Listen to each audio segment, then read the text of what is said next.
और टूटत ही झुमकवता बजरिया जाके और सोनरवा से जोड़बई बई भाऊजी।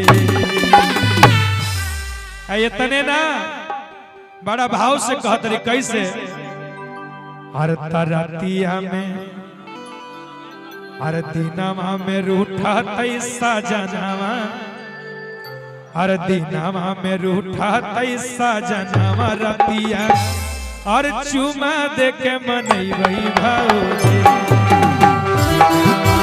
रूठा तैसा जनामा रतिया चुमा दे के मनई वही भाऊजी।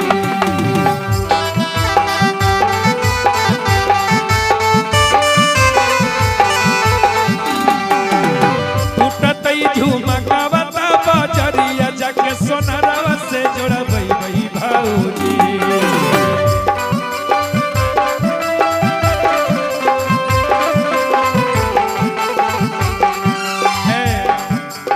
देखो अब इनका से कहो आय हाय हाय और टूटत झुमकवता बजरिया जाके सोनरवा से जोड़बई बई भाऊजी।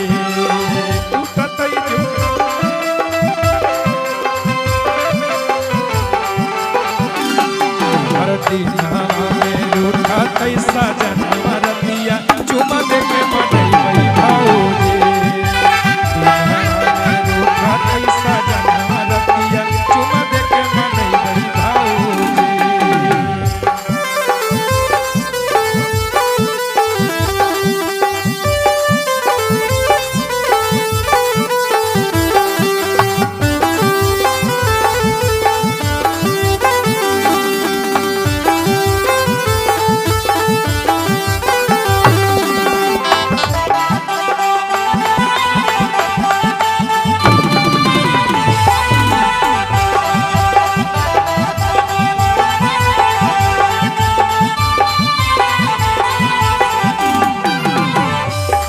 अरे गरम गरम भोजनवा सजनवा के खियाइबे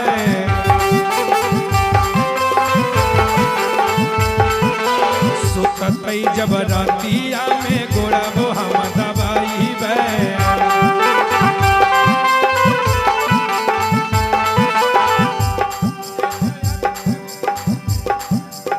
गरम गरम भोजनवा सजनवा के खियाइबे सुततई जब रातिया में गोड़ाबो हम दबाइबे।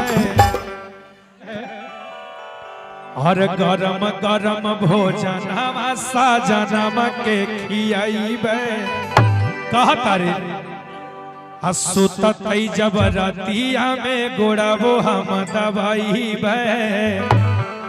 तने ना और लगतई गरमिया ताया चारावा से बेनिया डोले बई भाऊजी।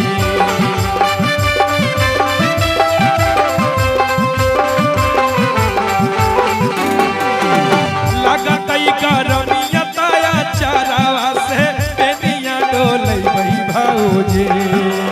सतिया में हर दीना में रूठा तैसा जनामा रतिया चुमा दे के मनई बई भाऊजी। रूठा तैसा जनामा रतिया चुमा दे के मनई बई भाऊजी।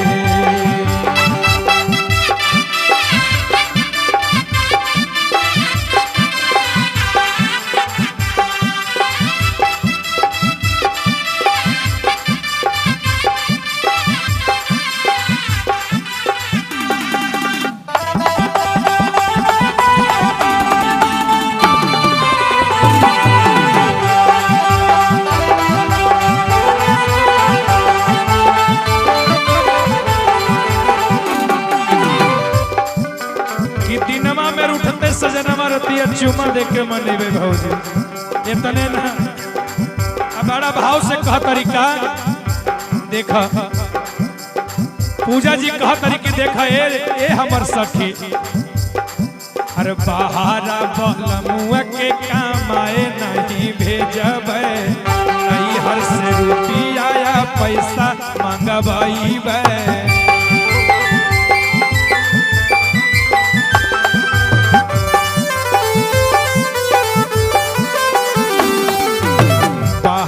बलमुआ के खामाए नहीं भेजबै नैहर से रुपया पैसा मंगवाइबै।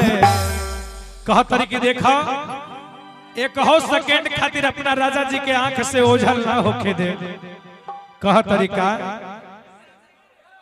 देखा कि बाहरा बलमुआ के कमाए नहीं भेजबै आ नैहर से रुपया पैसा मंगवाइबै। इतने ना और चिंटू राजा बालक बेदर्दी के और दिलवा नहीं दुखैबै भौजी।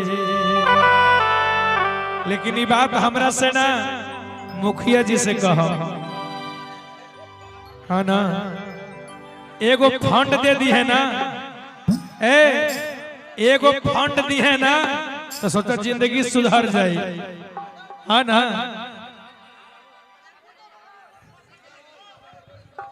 है ना